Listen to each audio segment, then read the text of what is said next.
that really stunted the inning there as Ramos reached on an infield hit and then stole second, but there could have been a lot of action there. Matos ended up flying out. Game goes to extras. Will Smith with the 2-run double in extras. And the Giants end up losing a game that I think they probably think they should have won in this series opener 6-4. So 808 KNBR is the number. We're working through some technical issues just to keep everybody apprised of what's going on here from the bunker as far as the bunker cam and everything there. But it is John Dickinson here, Sports Phone KNBR, joined by Sandra here as well. And your phone calls, phone lines are open.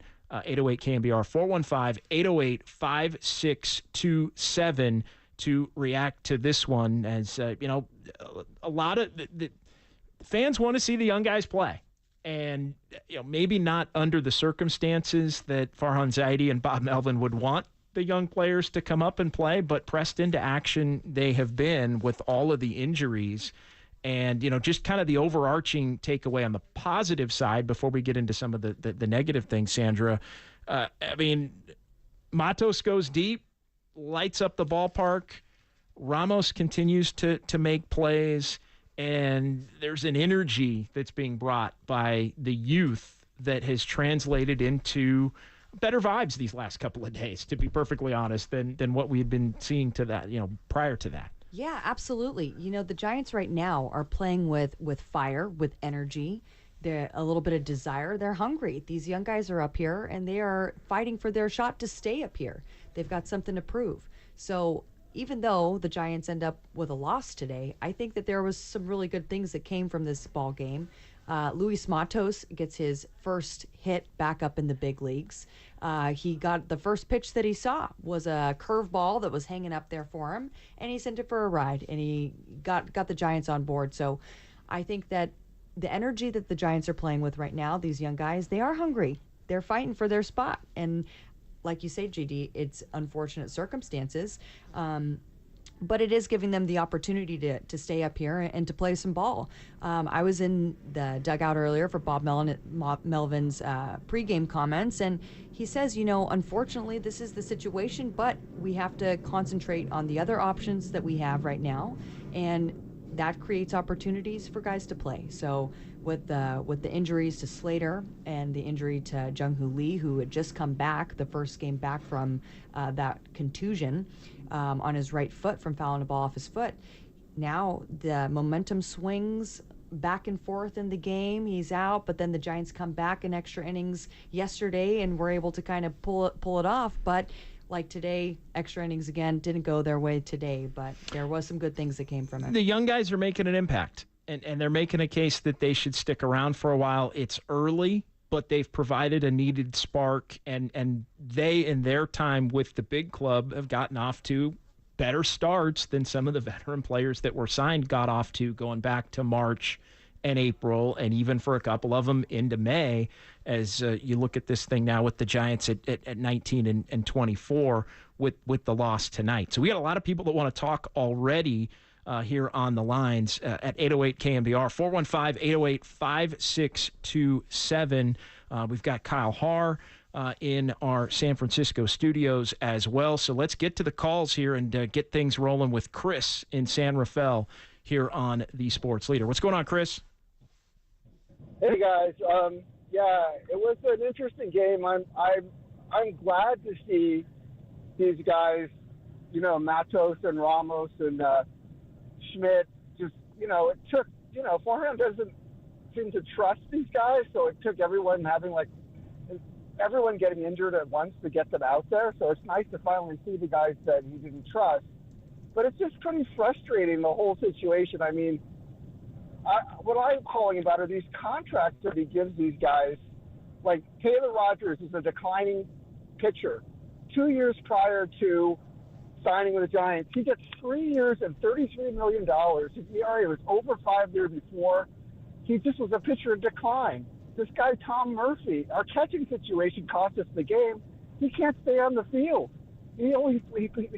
Prior to the season, 40 games was his maximum.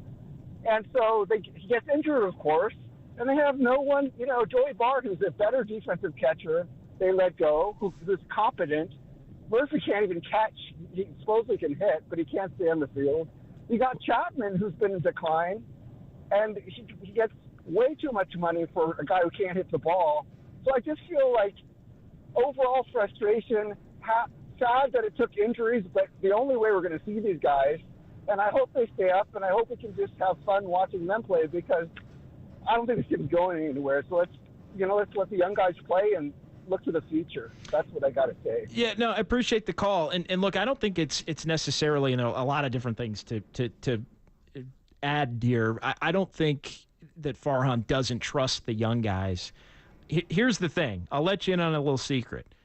When you sign veteran players to the contracts that the Giants signed them to this offseason, some of them longer than others, none of them really. I mean, Jung Hoo Lee's was a legitimate long deal, and Soler got the 3 years. There's some others that might be a year, might be 2, depending upon options and things like that. So they weren't a bunch of albatross-like contracts. I don't think that's the case. But when you sign veterans, the reality of the situation is you got to let them play, because if you lose faith in the veterans quickly after you've paid them, and there was a demand, like this is the other part of it, there was a demand from the fan base and from higher up in the organization and from just the Bay in general to add players that people knew to the roster, add players with a baseball card, add players with a track record of success, even if maybe they are a little bit on the decline. The key is not overpaying for somebody or having the belief that those players are going to maybe bounce back off some tough seasons.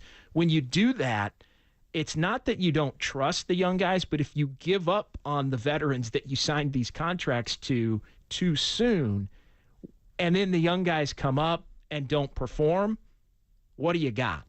And what does it leave for a general manager or a president of baseball operations who's on a seat that's getting warmer by the loss at this particular point? So, that's just the truth of it. And so, because here's the other thing, and Sandra, you agree or disagree, but it comes down to nobody would have been happy if the Giants came out in the winter and said, you know what, we're just going to play all the young guys and it's going to be a rebuild. Like, nobody would have been happy with that. Now, I understand when veteran players don't perform and younger players, if veteran players aren't going to perform and younger players are going to sometimes perform or not, you want to see the younger players, right? Especially if you're maybe not going to win as much as fans would like.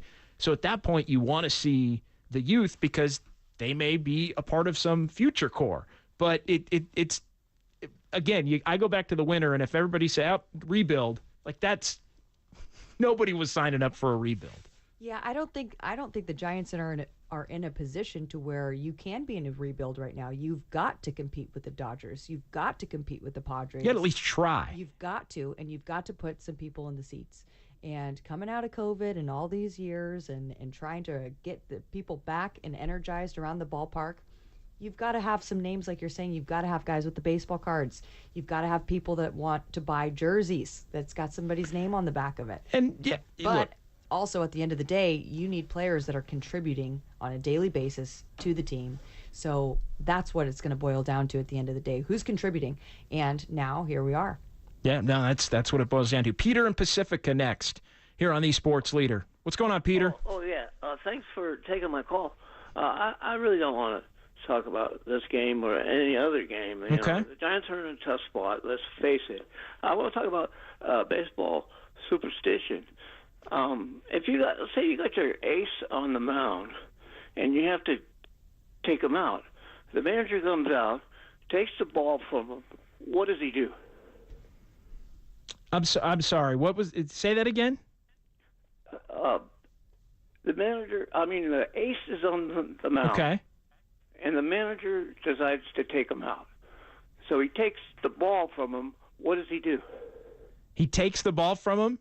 Yeah. Well, you give the ball to the next pitcher. Right? Yeah. Well, I can remember one World Series. Okay. You're going back to Dusty Baker in 2002. Oh, you come on. You, Peter. Thank you for the call, Peter. Kyle, we'll move on from Peter. Like Peter didn't think I knew history. Come on, get out of here, Peter.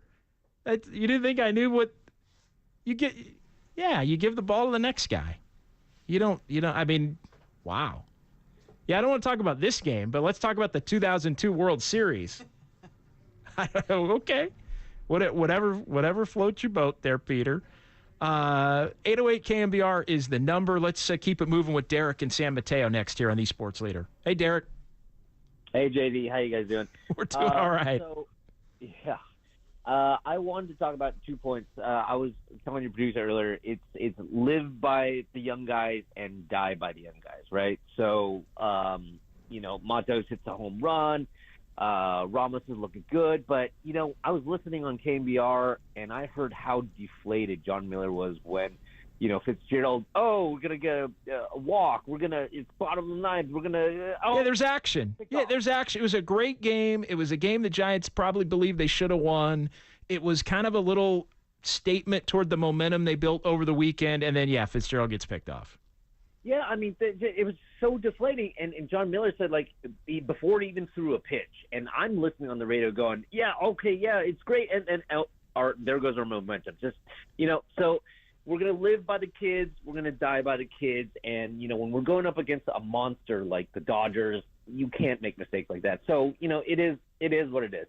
The second thing I wanted to point out is, I'm not a big fan of our bullpen. I don't think, and maybe I'm spoiled by, the 10, 12, 14, all those guys, Affelton, or all those guys. Yeah, everybody had a purpose and a role, and it all fit. And, I get that. Yeah, I just don't think that even if we were a contending team on the offensive side, which we're definitely not, I don't think that the bullpen can hold it up. And I maybe I'm not paying enough attention, but everyone's talking about Eric Miller and, he gives up the bomb. And I'm like, he reminds me of a reliever who threw really, really, really hard and had a lot of potential, didn't really pan out. Jordan Hicks, sounds familiar, and even Camilo Duvall, he's playing this tightrope in the ninth inning. He's closed him out now, but when it comes down to it, if we were a contending team, I don't think the bullpen could close it out. So, I'm not holding my breath for this year especially when we're contending. And I respectfully disagree with you guys. We have to contend against the Dodgers. We can't.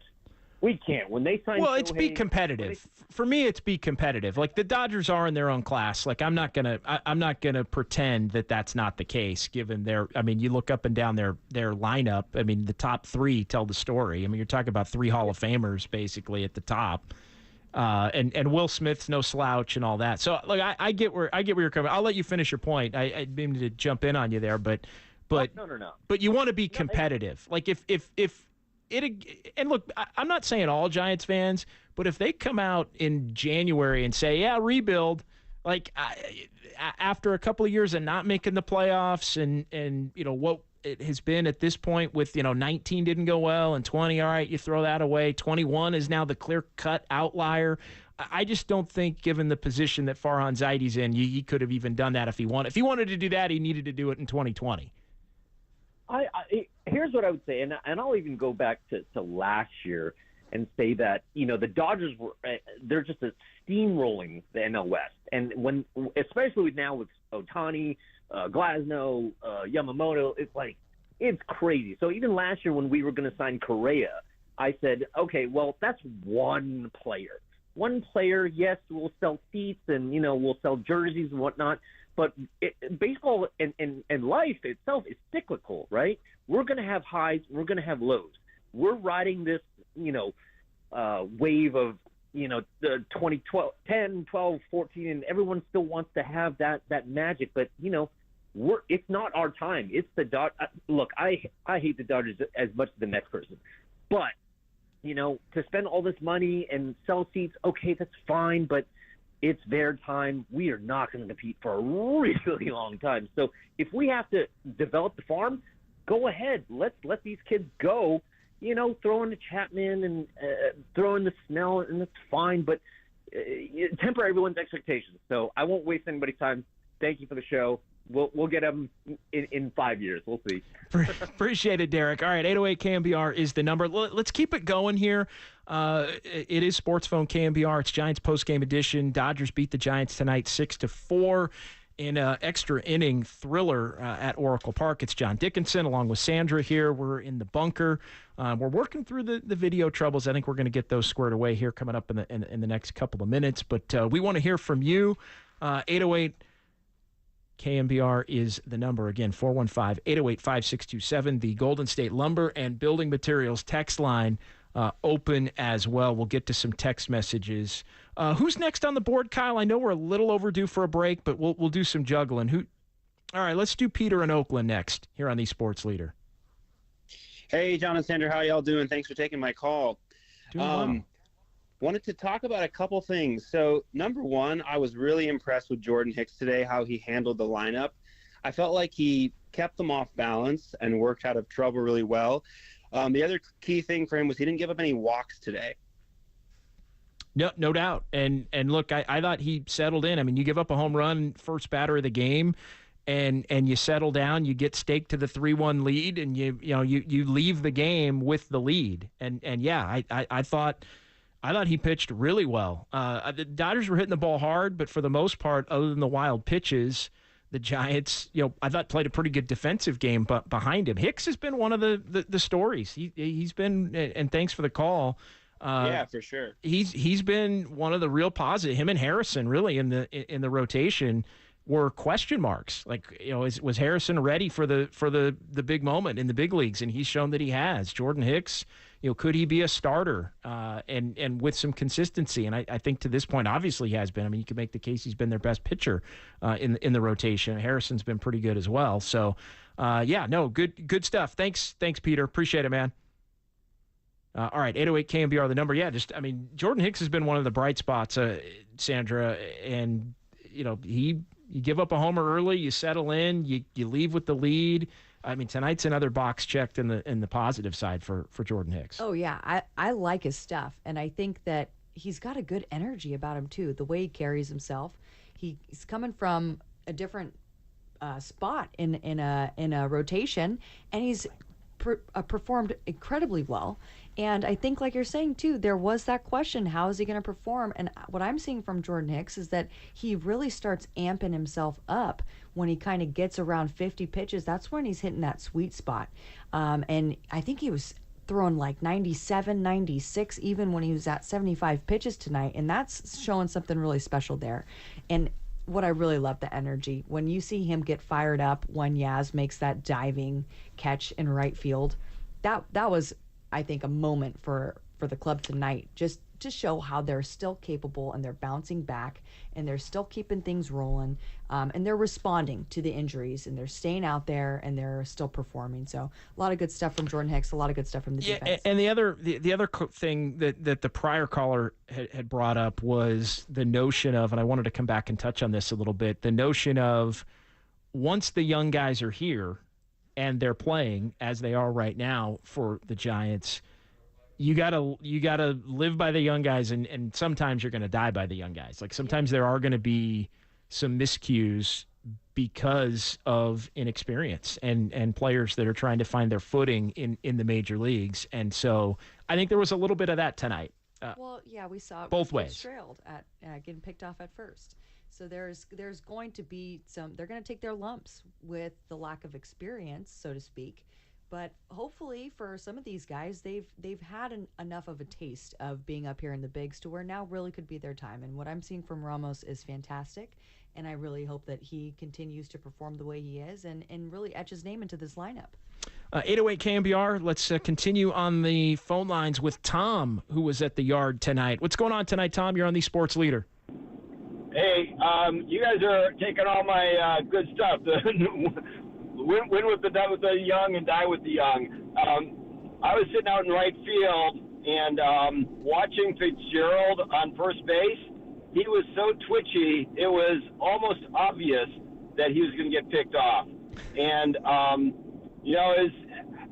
what can you say? I mean, we were laughing about it because it was so apparent that they were going to throw to first, and it was so apparent he wanted to steal second. And, that's a case where we died by the young. But, what you guys have been talking about, I think is right on, which is they're showing their mettle. They're showing what they can do. And we have a stretch of games here with the veterans out on DL where the kids are going to have to step up. And I think it's going to be an exciting time. And some of it's going to be fun, and some of it's going to be really frustrating like it was tonight.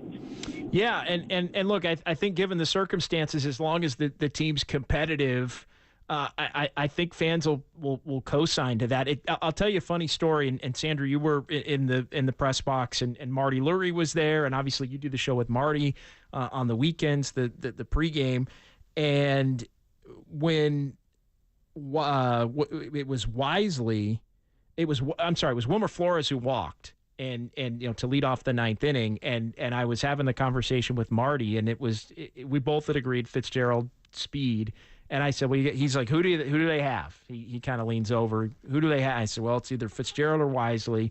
Fitzgerald obviously is the faster of the two, and I said, yeah, you could go either way, I guess, or what, and Marty just exactly what Fitzgerald did. He's like, I think that's what Wisely, like he described it to a T. Like he'd get out there and basically just kind of freeze into a mistake a little bit, or he thought that had the potential to happen, and it ended up being Fitzgerald, who, yeah, everybody in the ballpark knew at some point he was going to try to take off. And that's, as a young player to be in that spot, in a great game with the ballpark going nuts both ways. It's a big moment. The lights had just been off. The place had just gone dark.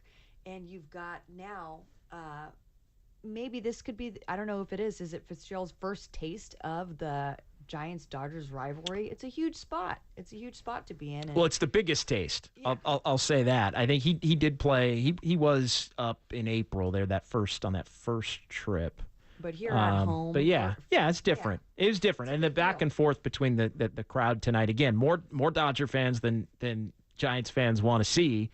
But the Giants fans were heard tonight. I think it helped that Matos hit the home run early, and the Giants, for a good chunk of the game, were ahead. Yeah. There was a good back and forth going. I went and I sat out in the stands for a while with some of my friends, and it was getting kind of chippy out there for a little bit. When there's that many Dodgers fans in the stands for the Giants in their home ballpark, it's not as comfortable as you like it to be. And even I was looking at my computer for something in the press box. I heard the crowd go, and typically that means something good is happening for the Giants, but it wasn't that way today. So hopefully there can be some more orange and black in those seats in the next couple days as the Giants take on two more games with the Dodgers, both evening games, 6:45 starts tomorrow and again on Wednesday.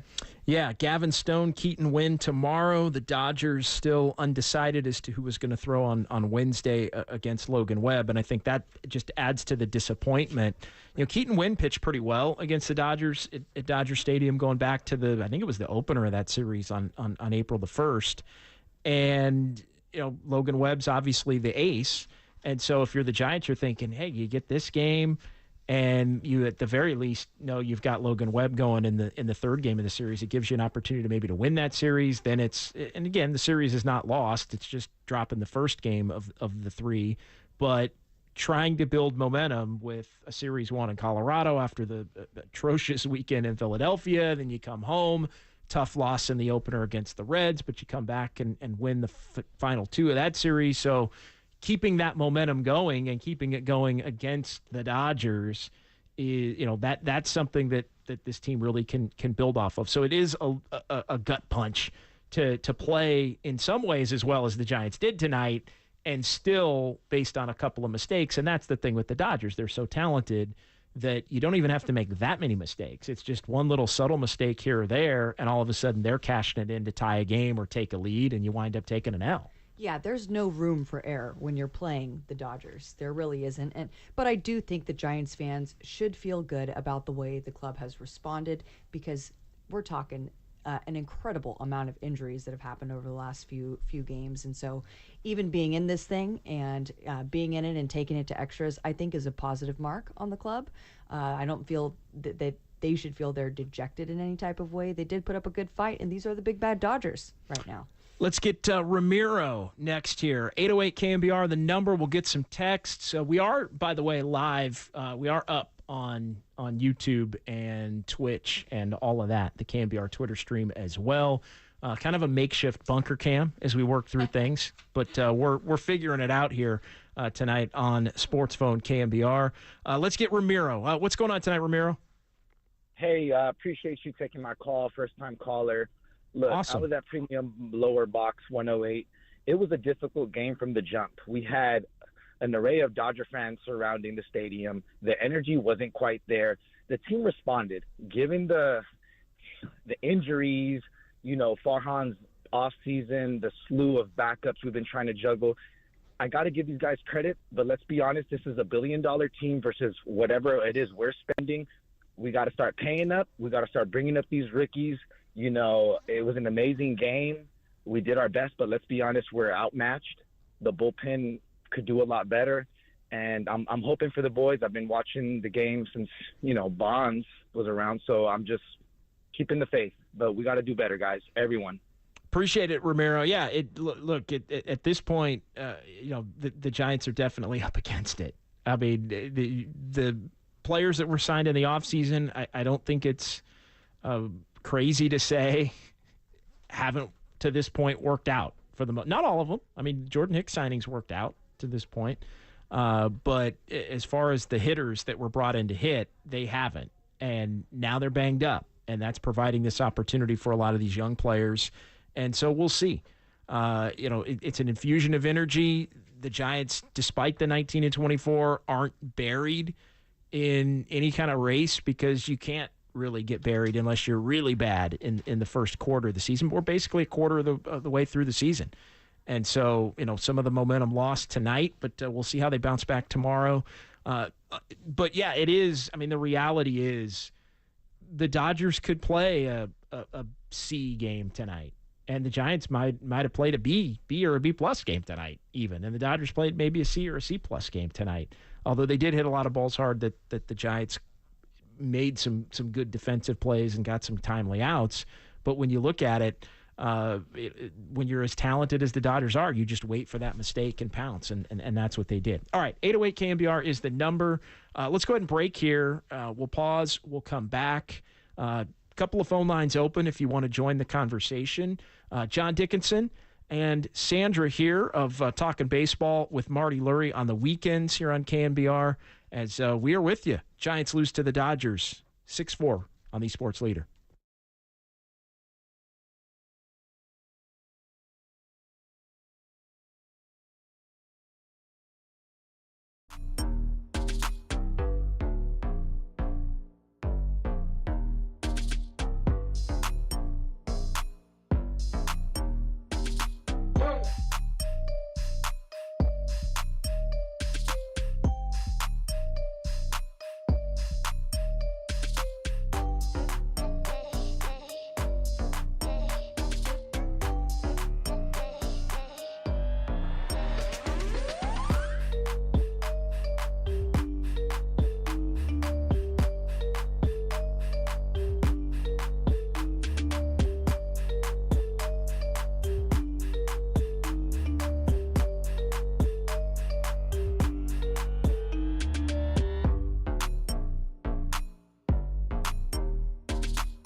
Speak your mind on the sports leader. Sports Phone KNBR keeps coming at you. Streaming live at twitch.tv/the sports leader. The first, and he is out.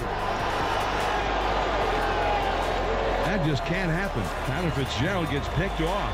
He had a very long lead, and when the turn was made by Trinan, Fitzgerald flinched towards second. Wow. He is picked off before there was even a pitch thrown. Yeah, that was a tough one in the ninth inning with Tyler Fitzgerald picked off. Wilmer Flores draws the walk. Tie ball game. You're thinking the Giants are going to have maybe a little walk-off magic for the second consecutive day, but to no avail as Fitzgerald gets picked off. Game goes into extras. And then I know there've been a couple of callers tonight that have been a little down on the bullpen. I thought Melvin, look, guys have to perform and get outs, but I thought Melvin played it right tonight, really in all phases. Taylor Rogers didn't come through, but you look at the top of the 10th inning, and you got a couple of lefties. Betts is the runner there in the 10th, and then you got a couple of lefties in Ohtani and Freeman before Will Smith, and then you've got Max Muncy if it gets to a fourth hitter. So yeah, you got speed on second, and you got the heart of the beast there with Ohtani and Freeman, and then Will Smith, who's as clutch as anybody here the last few years in the game. But you've got your lefty, and Miller's been somebody that has come on, and I thought Miller gave up a run tonight, gave up the home run, but I thought overall you look at it and from Hicks to Jackson to Miller, and then Tyler Rogers to Duvall, and then Taylor Rogers with the lefties that were stacked up, three of the first four hitters there. Again, it's on players to perform. We can have a conversation if people are frustrated with the level at which certain guys are getting it done, but I think Melvin went to his best guys tonight, which I think makes it a little more deflating even that you end up losing that game when you're all lined up. Yeah, these aren't scrubs that we're talking about either. All the top four hitters for the Dodgers lineup are batting over 300. And then you've got Will Smith, and it's Hall of Famer. And then Will Smith, who's got over 26 RBIs coming into. He's like a poor man's Buster Posey. And I shouldn't say it that way. I mean, he's a pretty damn good player. He's really good. That's why he got cashed out this year. So they're keeping him around for a reason. He's holding it down there in LA in that catching position. But it was looking good when you had Shohei Ohtani strike out swinging. Yeah. And then it's not looking so good. It's when the you walk. Go 3-0 to Freeman. Yeah. He's taken the fourth pitch. Then it goes to a walk, and then you got Muncy up. It's the walk to Freeman. You got to get. That was it. And again, another Marty Lurie point. I'll give credit where credit is due. The lefties got to get the lefties, and he got Ohtani, but he couldn't get Freeman, because then you can work around Smith, and Muncy, another lefty, is coming up, and that's your pathway out of the inning. You work through and around the righties, but you get the lefties. You can't walk the lefties. You at least have to make them hit to get on, and that's what didn't happen, which set up that inning in a bad way. Let's get back to the phones. 808-KNBR is the number, 415-808-5627. It is John Dickinson and Sandra here tonight from the bunker at Oracle Park, and we'll get to Mike next here on the Sports Leader. What's going on tonight, Mike? Hey, what's going on, man? I was out at the game. I was sitting in a sea of Dodger fans. Man, it sucked. It was, they were cheering. They were cheering as loud as we were out there. I think maybe we should have put Fitzgerald in center field. Matos got beat a couple times. I don't think he's fast enough. And also, I think they should have left Duvall in for the 10th inning. Those are my Those Okay. are what I saw tonight. I think Matos is a little too chunky to be a center fielder, right? I don't think he's moving that well. Well, and Matos did stumble on the ground rule double a little bit there. Thanks for the call. We appreciate it. Mike's line open, 808 KNBR is the number, but I don't think that ball was not getting caught regardless. But yeah, it's but somebody's got to play center field right now, and that's the thing, because Jung-Hoo Lee is out and is going to be out for the foreseeable future. So you start to look, and I know you had the list of everybody that was out, and you know, not everybody is. Yeah, would Matos be better as a corner? Yeah, I think he would be better as a corner. But somebody's got to play center. And the Giants are down 3 outfielders, and I think as many days. And so you've got to figure something out there. Yastrzemski is going to hold down right field for you, and you saw what he's capable of doing in right field today. Ramos is going to be on one of the sides as well, so he's either going to be left or right. And yeah, you got to have somebody in center. That guy right now is going to be Matos. He's the third man up, and that's what the Giants are working with. I'm going to just list off some names here of who the Giants are down right now. Soler, designated hitter, but still down. Lee, Snell, Conforto, Slater. Bailey was out. He's back, but now sick again. And Murphy. yeah, and a couple of those guys are your center fielders.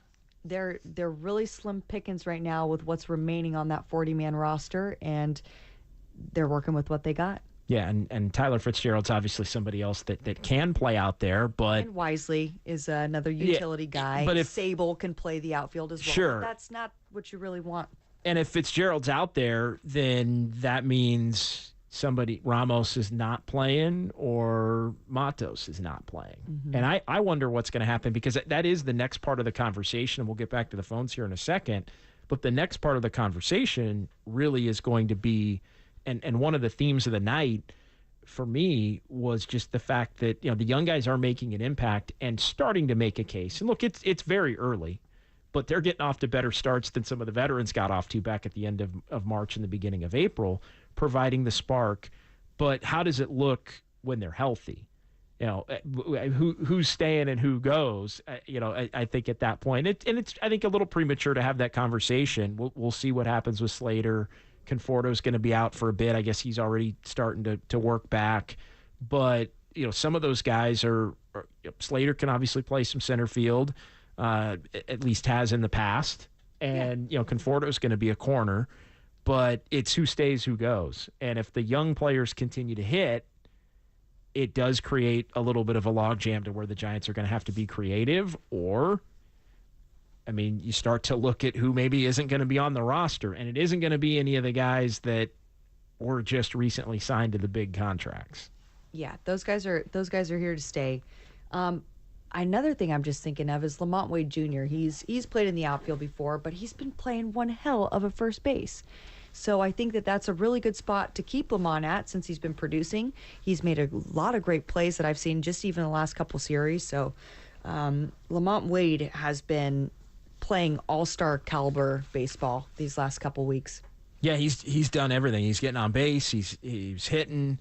He's playing good defense at first base as well. I mean, he hit the home run yesterday. So he's, you know, sometimes the power isn't always there, but you know, it was yesterday, and he's been somebody that's been a productive player in a lineup to where you kind of look around and sometimes you're scratching your head as far as what some of these guys that have been around the last couple of years that have performed at a higher level haven't this year. Some of the newbies have come in and haven't performed at the level that would be expected maybe for the contracts, and now you've got the young guys who are trying to provide the spark. Let's keep it rolling here with Arthur in Los Angeles next on the Sports Leader here on a Monday night. What's going on, Arthur?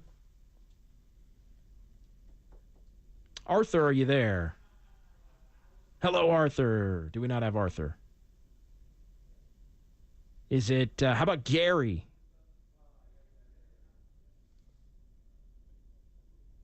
All right. We got a little technical snafu there as you listen here to KNBR 104.5 and 680 San Francisco, the Sports Leader.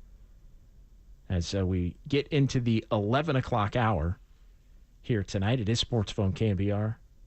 All right, Arthur. We got Arthur connected now here on KNBR. What's going on, Arthur? Hey, John, can you hear me? Yeah, we got you loud and clear now, Arthur. Appreciate your patience. Oh, not a problem. Your patience is we'll have to wait through these young guys, but it's hit or miss. And you still a little bit of my thunder on, so they don't make a decision, and when these experienced guys get healthy again, and I'm down here in L.A. We have some Giants fans down here. Oh, I cannot stand the Dodgers. Oh, cannot stand. And John. Yeah. Yeah. We want to see more Giants fans too tomorrow night. If Giants fans are not allowed down here at Dodger Stadium, so that's all I want to say. All right, appreciate it. All right, Arthur, appreciate it. Yeah, there's going to be some tough conversations potentially coming. As far as again, there were a lot of Dodger fans, and I know that was part of the ongoing commentary during the game was, hey, the Giants were up. Really, Luis Matos flipped the whole energy of, because it early. Betts goes deep, and the Dodger fans are going crazy, and there's a lot of them. I mean, at that point, it looked like 50%. At least. The momentum was swinging back and forth, and I think that's pretty typical when you're considering the rivalry, and everybody's amped up. And Giants fans are also a little bit like, I don't know, like a little uneasy about this series, I think, given the sweep in April and given the fact that things haven't exactly gone well, even winning the last two against Cincinnati and playing a little, and 2 consecutive series and all of that. I got the impression, I don't know about you, and I know you made the rounds a little bit in the stands, I got the impression Giants fans were kind of walking around a little bit like, we hope this goes well, but it might not. And so, but Matos allowed Giants fans to puff their chest out a little bit, and I think get into the game because the Giants were ahead 3-1, and it went on into the third and the fourth and the fifth, and Hicks was able to get through the fifth, and it was still 3-2, and then it's 3-3, but the Giants answer back and go right back ahead, and it's like, all right, this is a thriller. This is a good quality baseball game to where both sides are being felt. You definitely want to hear beat LA chants in the stands when it's Giants Dodgers, and I think that having Matos go out there, bring the momentum back, have it swing back in the Giants' direction, gave some hope. And I think that could have been a surprise to some of the Giants fans that were in the stands tonight. But you always definitely want to see us at least putting up a fight when you're down 1, 2, 3, 4, 5, 6, 7, 8. And I didn't even mention Ahmed being on the IL when I was listing off all of the injured Giants right now. So ultimately, I think having the Giants come in, take it to extra innings, have an opportunity and a chance was something to hang their hat on. Yeah, it's a fun night. It was a fun night. It was a good ball game. It was a hard-fought ball game. There were some mistakes to where, if you're a Giants fan, you're thinking, damn it, that could have won the game, this or that. Couple of the wild pitches that could have been blocked. And Sable is still trying to figure out how to be a regular catcher. He's been pressed into it. I mean, he's been catching, and he caught last year for the Giants as well. But I know we were talking a little bit before the show about Sable basically having to kind of relearn how to block in a different way than the prior regime was teaching it, and the prior coaching staff was teaching it in terms of.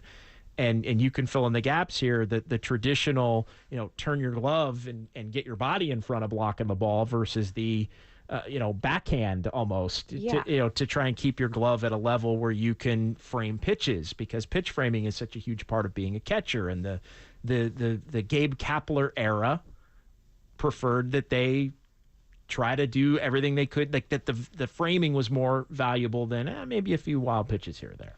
Yeah, well, you're talking to a former Little League catcher here, JD. I don't know if you know that about me, but I was definitely an all-star when I was 12 years old at catching. So Traditionally, yeah, I it's believe that. pinky, thumb to thumb. Yes, Whatever you've got there you above go. your waist, you put your 2 thumbs up. If it's below your waist, you go pinky and flip it down. But you've also got this thing now where the catchers are sticking their leg out and they're trying to get as low as possible so that they can swipe their glove up and frame it inside the strike zone Bingo. instead of catching the ball and bringing it back down. So things are changing. There's different technique that's being implemented all over the big leagues, and it's different when you go club to club than it ever has been. So I think that we're seeing some difference in the setup of Sable, and I do think that he has made improvements from last season behind the dish.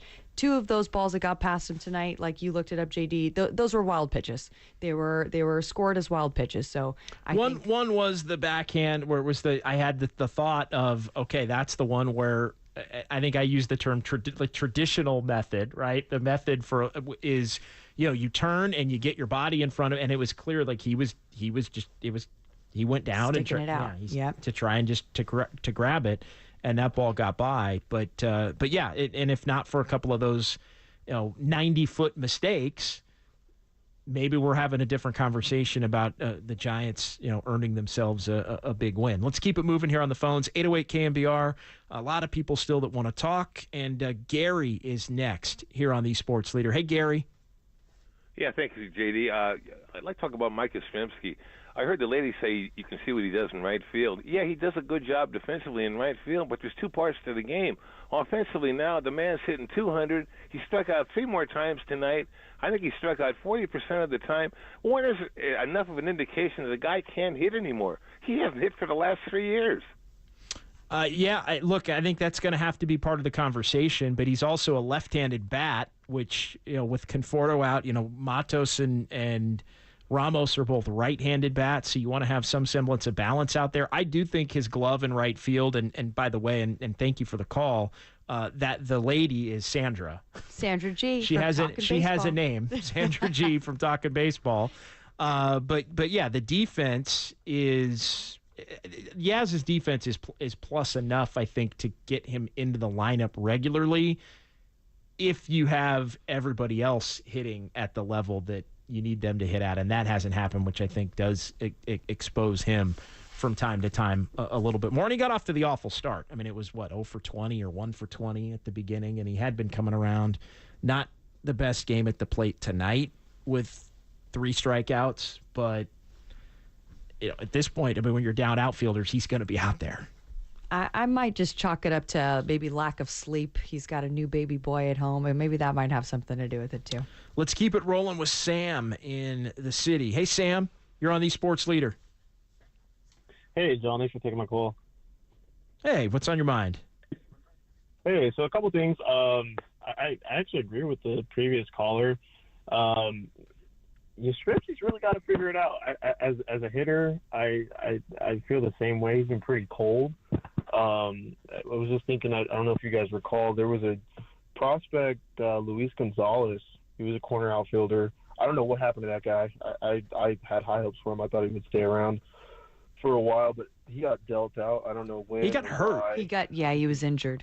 He got hurt, and then he fell behind in the organization. He just fell behind some of the young guys that are up now. But yeah, it ended up being kind of a numbers game with him. I can't recall exactly when he moved on. But I think he's in the Yankees organization now. I thought maybe I think he's with the Yankees. Yeah. So but yeah, it was an injury, and a pretty major injury that ended up keeping him out for the better part of a season, and everybody kind of jumped him as far as the depth chart and all of that. Was there anything else you had, Sam? Yeah, I mean, kind of going off that, like, how do you guys feel about the way the Giants are addressing scouting? I feel like the scouting is really poor. I follow the A's a little closer than I do the Giants. And when I look at the A's scouting, it's actually kind of miraculous how they're able to scout the way they are, with their payroll issues. And obviously they're not, investing a whole lot of money compared to other ball clubs. But they always have a guy that's coming up or in the ranks. Like, their scouting just seems to be amazing. Yeah, I mean, the A's have always done a hell of a job with that. I mean, to this point, I mean, the reality is I don't know scouting or anytime the players that you pick don't come up and make an impact, your scouting's going to be called into question. But scouting is such a broad term. I mean, scouting is finding players internationally. Scouting is finding, draft picks in the United States. Scouting is, advanced scouting, looking ahead at your opponents and things like that. I mean, scouting's a broad term in terms of being prepared in a lot of different phases. Thanks, Sam. Appreciate it. From Sam, we go to Kevin next here. What's going on, Kevin? Hey, yeah. I've just been upset with the base running lately, like with Fitzgerald getting picked off. I feel like there's been a lot of games where we have guys getting caught in between first and second. And then to piggyback, like I feel like we can move. Why not move Ramos to center the way he's been playing lately, and leave Fitzgerald out of it. Leave like these guys, they just can't hit. It doesn't feel like we can beat a Dodgers team like this. Yeah, I mean, Ramos and Matos are both going to play with Conforto out. Where it gets interesting is when Conforto comes back, and then what do they do with Yastrzemski and all of that. But I think for the foreseeable, again with those guys out, I think it's going to be Matos who's going to play, and I think it's going to be Ramos who's going to play, especially if they're swinging hot bats. I mean, Ramos has been really good. He had a couple of it was an infield hit tonight, but he ended up with a stolen base. He had a couple of hits. Matos, obviously, the 3-run shot early. I mean, they drove in all 4 of the runs tonight. So they're going to be out there, I think, until they struggle and other players, some of the veteran guys that the Giants have signed, are back.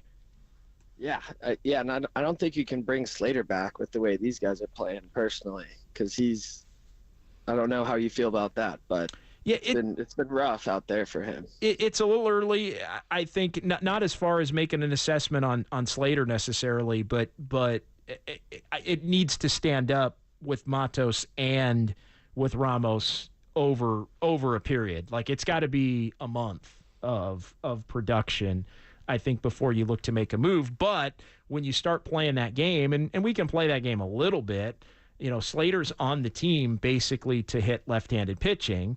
And, the Giants didn't face many lefties, and they had a stretch where they did, and then they didn't for a while, and they did, and they did again. And then, he winds up hurt on the ball in the outfield. But, I mean, when you start looking at, I don't want to necessarily say who's off the – Soler's going to be here. I think Yaz is going to be here for the defense and as a left-handed bat. Yeah. I mean, the reality is, and again, I don't think we're here yet, but if Ramos and Matos are both keepers, then Slater at some point may become the odd man out. Yeah, I guess what I'm worried about is, like, is there a team that we can put together that it just looks like no matter how we puzzle these guys together, we're not able to get it done. Yeah, I mean, that's the name of the game. I mean, I think right now they're enjoying the infusion of youth, and they're hoping that it provides a spark that leads to wins, because that's the thing. I mean, tonight was I hate the term acceptable loss, right? But tonight was like, fun game, good vibes, too many Dodger fans. Sucks to see the Giants lose, but there are a lot of legitimate, and thanks, Kevin, for the call, a lot of legitimate positives to the game tonight, if you look at it, and it's all how you look at it, if you look at it under the lens of, hey, this is a kind of a rebuilding team with a lot of youth. Like it's, and I know that's not what they are, but if you almost have to if you view it under that mindset, it's like, yeah, tonight's great. If you view it under the mindset of, no, this team spent a bunch of money to try and contend for a playoff spot, maybe not contend in the National League West with the Dodgers, but contend for a playoff spot, then the loss means more than the effort and what you saw despite the injuries. I'm gonna quote my mentor Marty Lurie here and say, that's baseball. There's no question. This is baseball, and this is why you play the game. And I was even talking, so I had a conversation with Dave Roberts before the game today, and they came out of San Diego as losers. They lost that series to San Diego, but what I was talking to Dave about is they left with a good feeling. So sometimes you lose and it's not a terrible feeling. So considering how banged up the Giants are right now, I'm going to continue with that theme, that I think that they should feel good about how they're responding and how they're bouncing back and how they're showing improving, even considering all the injuries. But you never feel good when you're a Giants fan. You lose to the Dodgers, especially when you have a chance to win. You feel like you kicked the game away. That's a fact. That's a big time fact. And I'll take your Marty Lurie and I'll raise you a 119 to go. That's right. 119 to go. So what did Marty say to me tonight? He said that you play the first 60, then there's the second 60, and then the 40 after that is all that really matters. It's the old, I mean, it probably even predates Tommy Lasorda, but Tommy Lasorda was the one that always, everybody wins 60, everybody loses 60.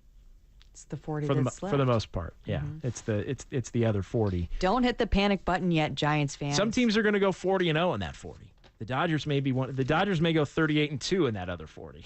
There's always that possibility. They might go 38-2 in that other 40, and that would add up to what? 98 wins. Don't talk math to me, John. Actually, keep it moving. That might be better. That might be better. One more call before we pause here. Gary is next. What's going on, Gary? You're on the Sports Leader. Yeah, it's quite a game. It was a very competitive game. And, you can't, when you have a rivalry, you can't help have visiting fans. That park attracts a lot of visiting fans, even when they play Cubs, Atlanta, a lot of them, not just Dodger fans. They pick up a lot of visiting fans. And, I've noticed Maddox, was it Maddox that did that 300 strikeout a few years back? Maddox got his 300th win at Oracle Park in 2004. Okay, it was 300. Somebody had that 300. I thought it was a strikeout. Oh, and yeah, I don't. Had the first triple play, Washington. I remember. So that's been a welcome mat for visiting teams. Oracle Park has been a welcome mat in some ways.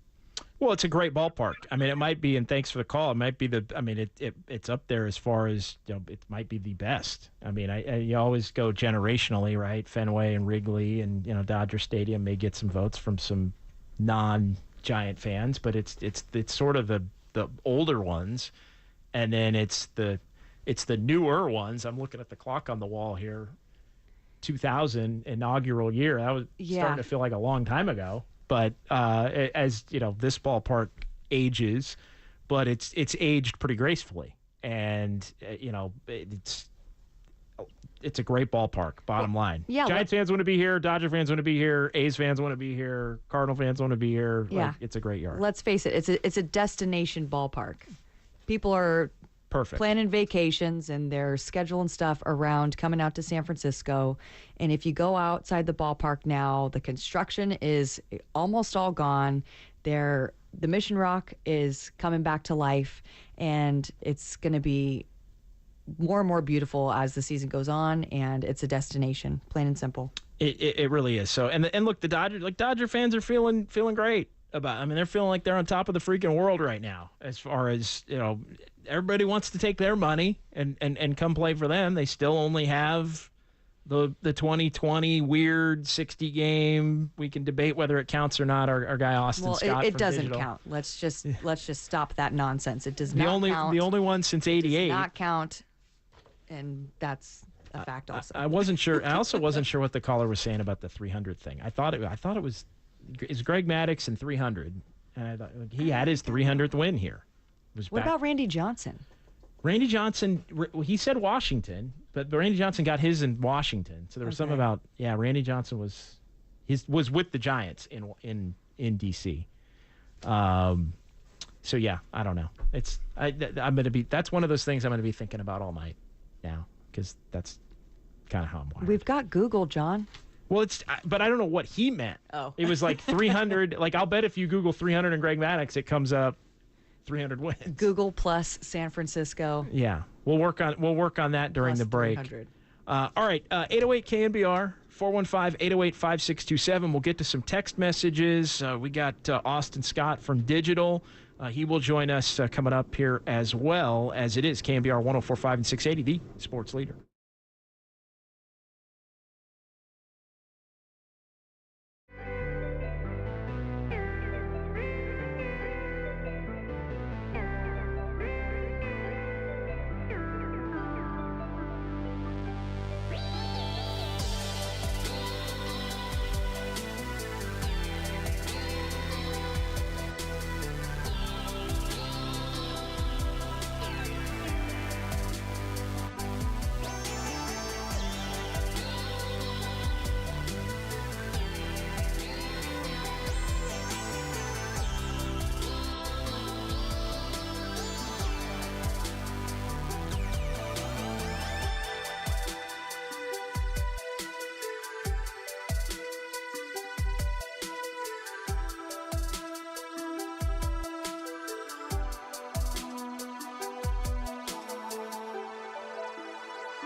Giants fans, this is your hub to have your voice heard. Sports Phone KNBR. Streaming live on YouTube at KNBR 1045.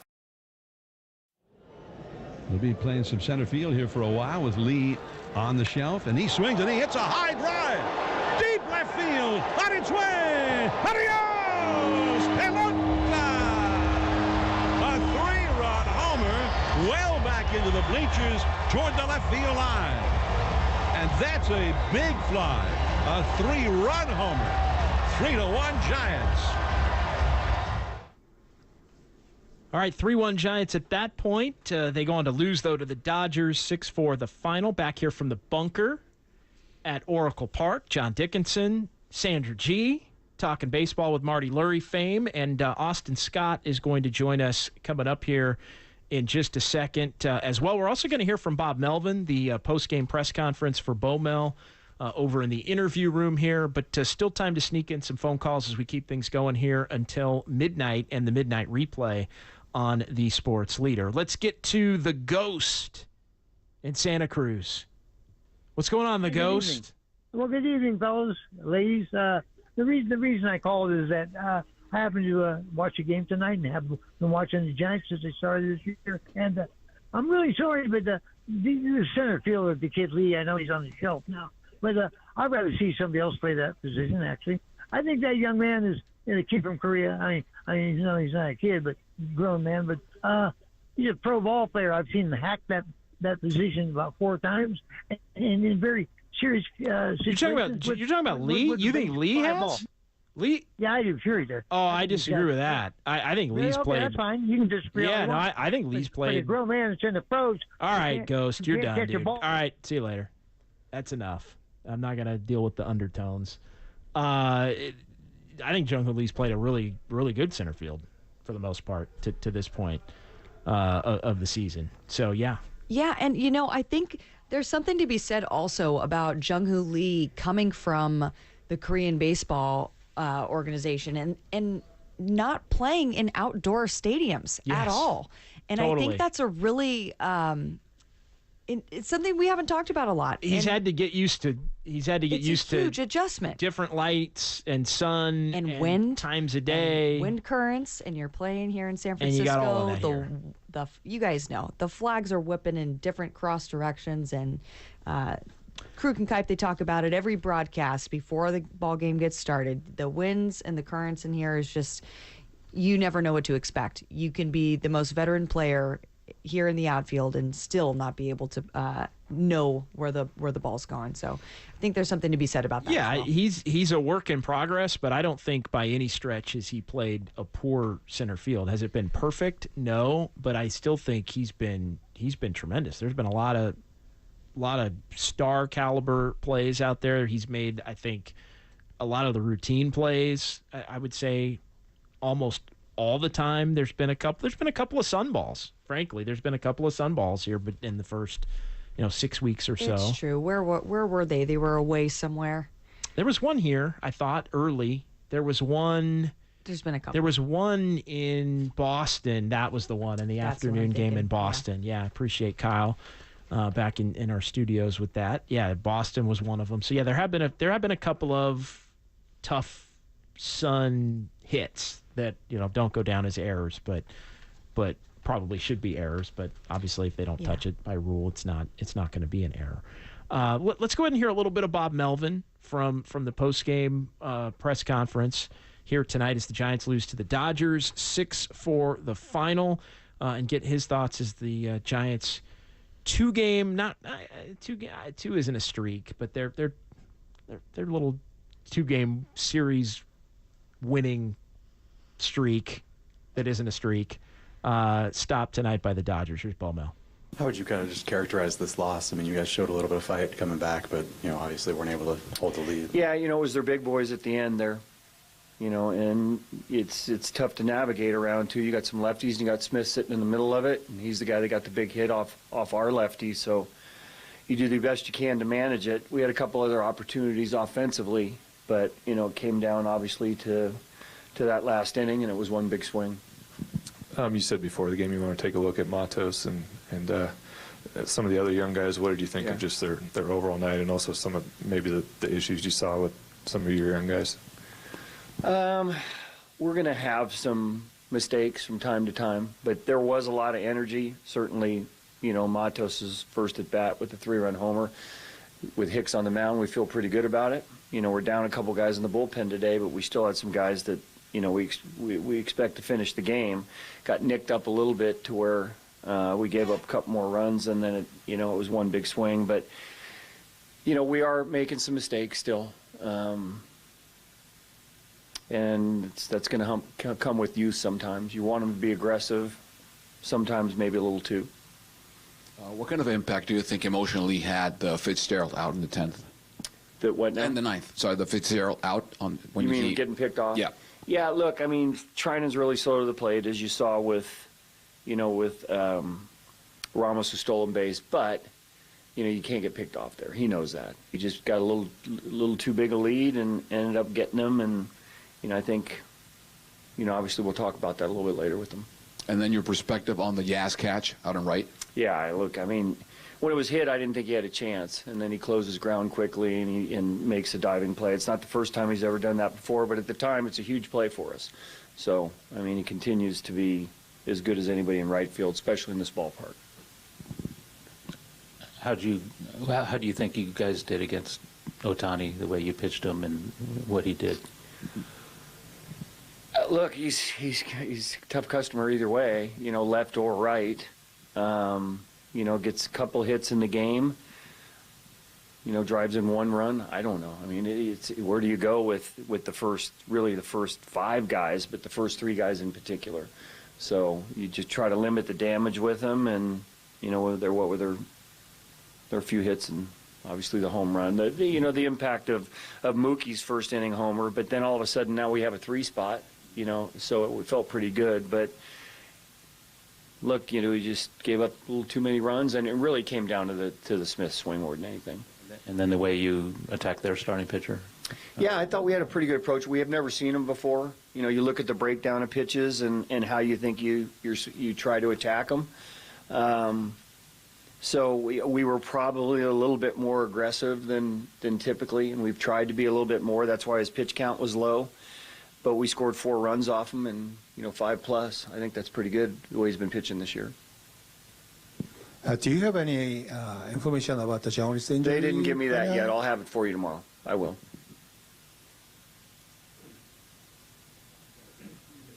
You guys are still searching for your 3rd win in a row. Have you been able to put a finger on anything in terms of just finding that consistency this season? Yeah, we just haven't played well enough. In a lot of the facets of the game, you still look at some of the numbers.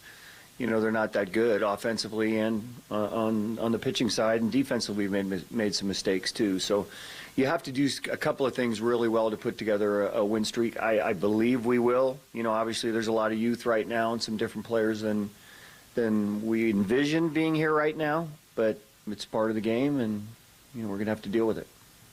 Bob, they let us know about the roster move with Mason being optioned. Is your plan to skip that turn with the days off, or could Snell be folded in somewhere? We're looking at it. I will have tomorrow morning, when we meet tomorrow, I will tell you what the plans are for Blake.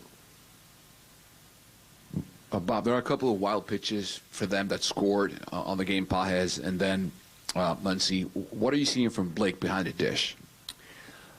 Look, everybody has strengths and weaknesses. Now, there's a lot of movement today. Hicks can be a tough guy to catch. He's trying to do the best he can framing, and sometimes you give up a little bit when you're framing on the blocking end of it. So that's partly what happened. So there you go. There you have it. Bob Melvin tying a bow around that as far as Blake Sabol goes in the wild pitches. The Jung-Hoo Lee updates. The Blake Snell update. I think I said Blake Snell. I meant Blake Sabol. If I said Blake Snell, did I say double Sabol? Blakes? Or I thought I might have just said Snell when I meant to say Sabol. But Jung-Hoo Lee and Blake Snell updates are coming tomorrow. So we'll get. I thought it was interesting. Bo Mel said down a couple guys in the pen, which is because I look at it as the Rogers brothers and Duvall, and Miller's become somebody that's been counted on, but he was basically saying, Ryan Walker's been important, but he was basically saying, he was saying I have some trust in Ryan Walker and Jelly right now. Is also what he was saying. Who were the two that were down? Yep. Jelly's been pitching a ton of innings. I don't know what the numbers are exactly, but he's been pitching incredibly well. Yeah, I looked at it as the guys that went tonight are the guys that you're counting on. But again, it's another situation where maybe some of the younger players have outperformed some of the veteran players, even potentially in that role. When you look at Walker and more recently looking at Jelly. Another theme of the show tonight, we talked a lot about it. Just Matos lights the place up, Ramos with a couple of hits, but there's going to be mistakes. Obviously, Fitzgerald getting picked off, and I thought there was an interesting tone shift, and you can see it, and it's obvious when you have so many young players playing and playing by necessity. It does in some ways make it easier to accept. Like when those mistakes are happening and it's the guys that you've given contracts to that aren't coming through or that are making the mistakes, it just, especially early in a season where there are some expectations for this team, it's like you can live with it coming from the players that you've had to live with it from tonight, more so than maybe the way the first quarter of the season has gone overall. Yeah, I think coming from an athlete's standpoint also, you've got more to prove when you've got that big contract and you're getting paid. And like Jung-Hoo Lee, for example, it's you're going to be here for 7 years or 5 at least.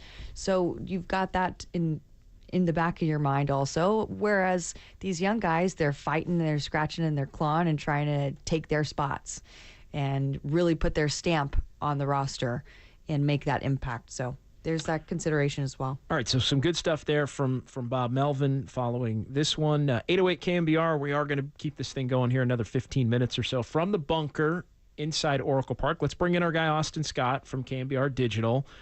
He was in the clubhouse tonight after the ball game. And Austin, how are you? What's going on? Good to be back on the show. Let's go. What was the tone Obviously, we're doing the show, so we come down. We don't get a chance. Sometimes get a chance to go to the press conference a little bit. But what was kind of the tone in the clubhouse tonight? Yeah, I mean, I think to start off, Jordan Hicks, pretty solid performance from him, and I think the general vibe from him is like Andrew Baggerly asked, like, you have about half this lineup. A lot of the clubhouse is Sacramento Rivercats or guys who were in the Rivercats lineup yesterday, and now they're playing the Dodgers, and it's like, what is the mentality of this team? And, you know, he likes the vision of the young guys playing, and he believes that the young guys, you know, bring a spark with the bat and defensively. And I like what you guys are saying too. It just seems like the young guys are playing and they're sort of taking over right now, but it's sort of you live with what you're seeing right now versus the guys that you've seen for the last few years making these mistakes.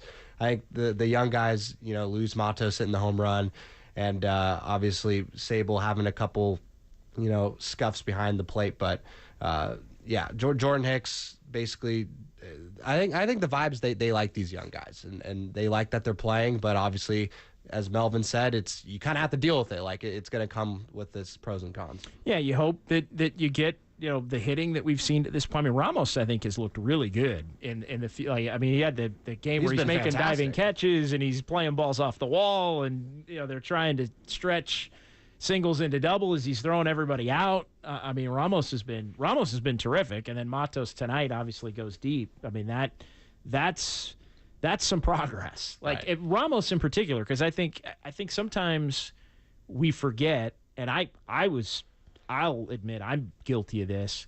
Like, I looked at Ramos, I was like, Ramos isn't even 25 yet.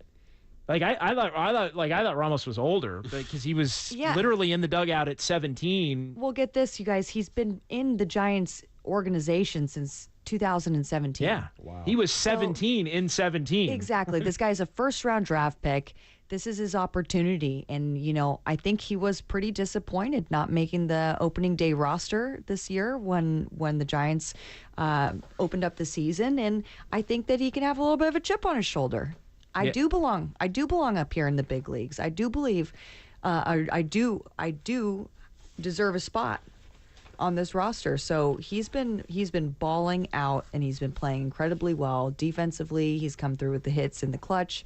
Ramos, I hope, is here to stay. Yeah, I mean, he keeps playing the way he has. He is. And, you know, Matos as long obviously as he contributes. Yeah, no, he's going to get out. I mean, that's the thing. Like, these guys are going to get opportunities now because of the way things are structured. And when it's all said and done, you pick the best 4 or 5, however it shakes out, and you figure it out from there. And when talking to Matos in the clubhouse, like with Young Ho Lee out, like the whole energy is that he's going to be sort of this like everyday guy in terms of whether it's center field, right field, left field, and he can play all these positions, and he's been working on all these positions too, but he's just excited for the opportunity, and like he's ready to, like you said, Sandra, like contribute on day to day, whether he's pinch hitting, pitch running, or he's in the lineup day to day. And it's interesting because the Giants scored 4 runs today, but they all came from Ramos and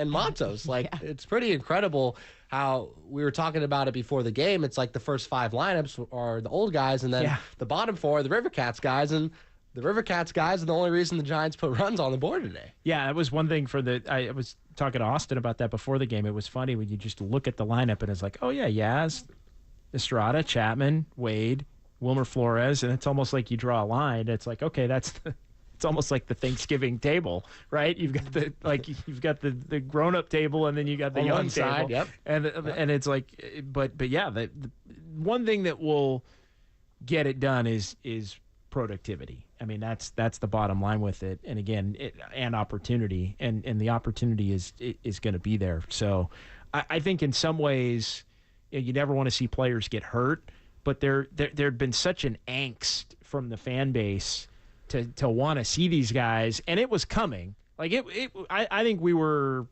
a couple of weeks out.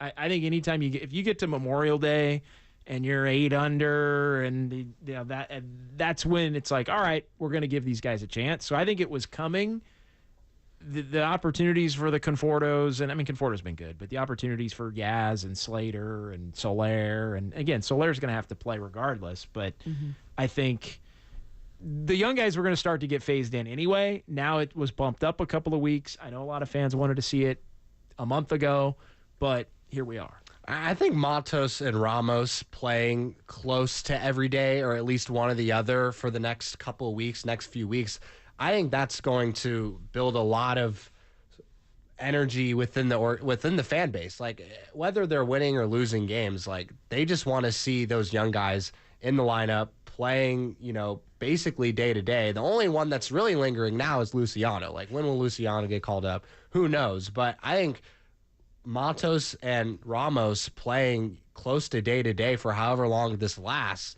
it's going to be pretty telling. Like, if they're losing these games because of the young guys, then it's almost like you said, you almost live with it, because this is like a 2 to 4 week sort of window, and we're in May, so it's not like the season ends if they have a bad 2 week stretch.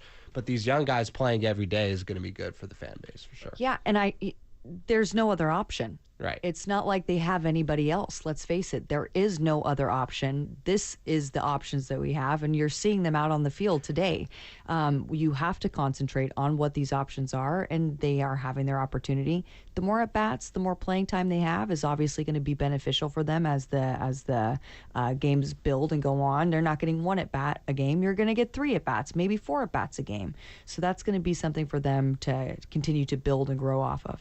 And, Casey Schmidt's another one we haven't really made. I mean, Casey Schmidt with the walk-off hit yesterday, and, he made a nice play in the field tonight. He can hit a fastball. It's the slider, it's the off-speed stuff that sometimes will give him trouble. He turned around the fastball for the game winner yesterday. You mentioned Luciano, which made me think of Schmidt, because Schmidt's the guy who's up and playing shortstop pretty well. So they're giving him that first go. But, that's a position, the outfield is much more crowded when everybody's available. And I think some tougher decisions potentially down the line have to be made there, whether it's Yastrzemski or Slater or whoever. I mean, Soler's going to be the DH, I think, and has to be. But it comes down to shortstop's a spot where, you've got a veteran. Like I like Nick Ahmed. Nick Ahmed's he's a backup. He's a major leaguer, but he's a guy that should be playing a couple times a week. Not like, and in fairness to him, like, he can be a starter on a team that's low. Like, he could be the Dodgers. Again, I know they have other, but like, he could be the Dodgers 9-hitter and play a position because they are loaded everywhere else. And it's like, he can just, because he actually has been a clutch hitter, but like, you got to be loaded to carry that. Otherwise, I think you do need to try to come up with and find a more consistently productive hitter. Yeah, I don't think Ahmed's been bad by any means, but it's tough right now. He's out, and now you've got Casey Schmidt, who's playing shortstop for the Giants, and you sometimes worry if you're going to get an out all the time on the routine stuff. So I think that in the big leagues, you got to be able to have that shortstop that's that tired and true guy, and I know who I'm thinking of in the back of my mind right now. But, like we said before. The guy in St. Louis? Yeah. But these are the options that we have. This is what the Giants are working with, so that's what you're dealing with. You had another note you flashed to me, Austin, which I thought was pretty relevant as you look at the 19 and 14. I'm sorry, the 19 and 24, 6 and 15. 6 and 15 against teams above 500. 6 and 15. So you do the math on that. That's 13 and 9. So they're 13 and 9. I know, no math. No math. Don't speak. No math for Sandra G. So they're 13 and 9. So they're 13 and 9. I mean, it's still a little early, I guess, to get into the whole. But yeah, the Dodgers are 0 and 4. The Phillies obviously 0 and 4 there. I mean, that's been the brunt of it.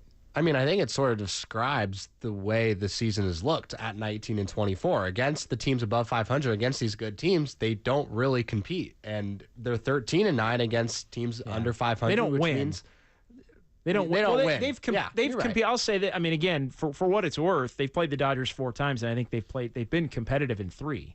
I think that you have tonight, and I think there were 2 one-run losses in L.A. I think not on the same level. They're not on the same level. I'm not saying they're on the same level, but they have compete. But you got to win.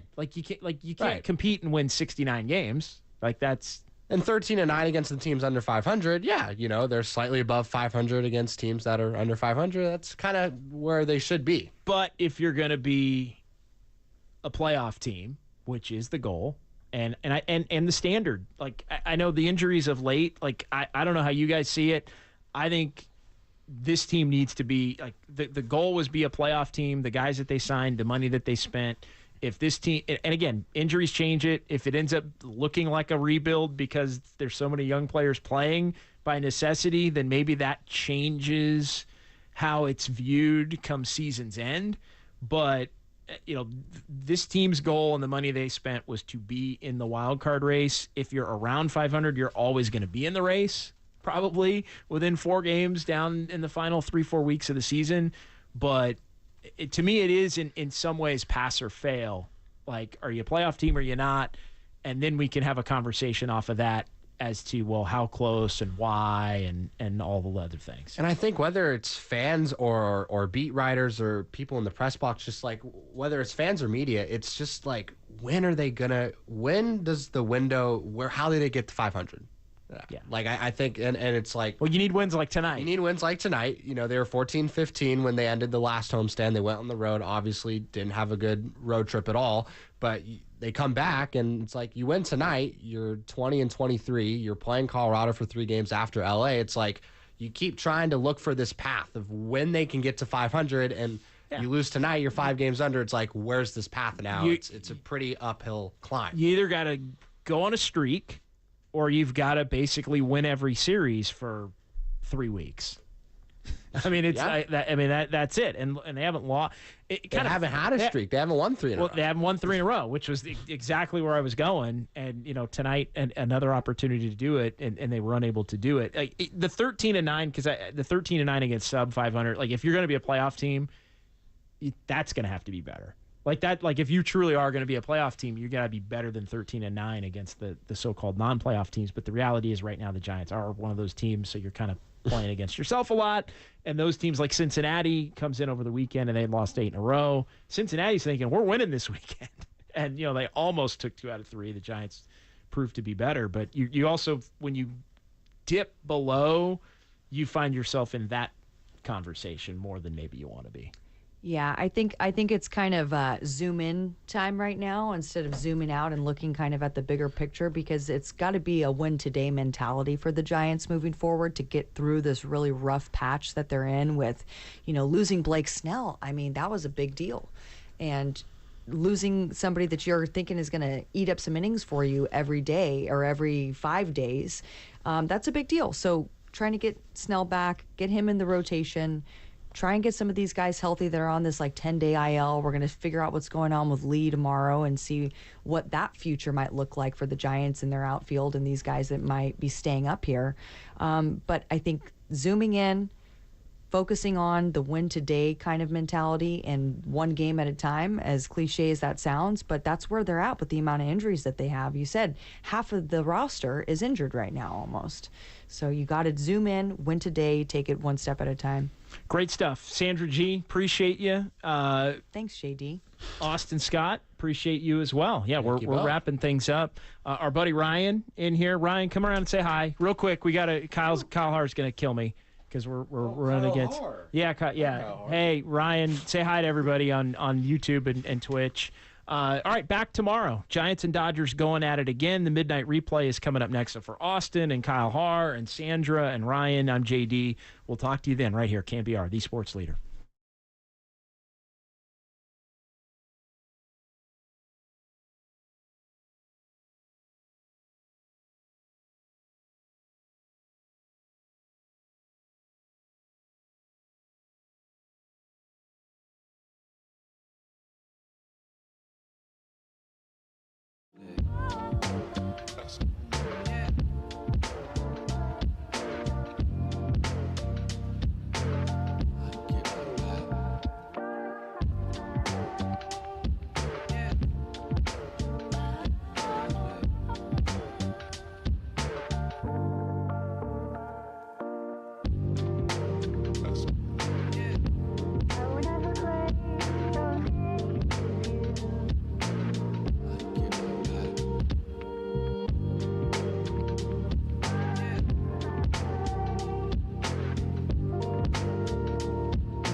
Sports.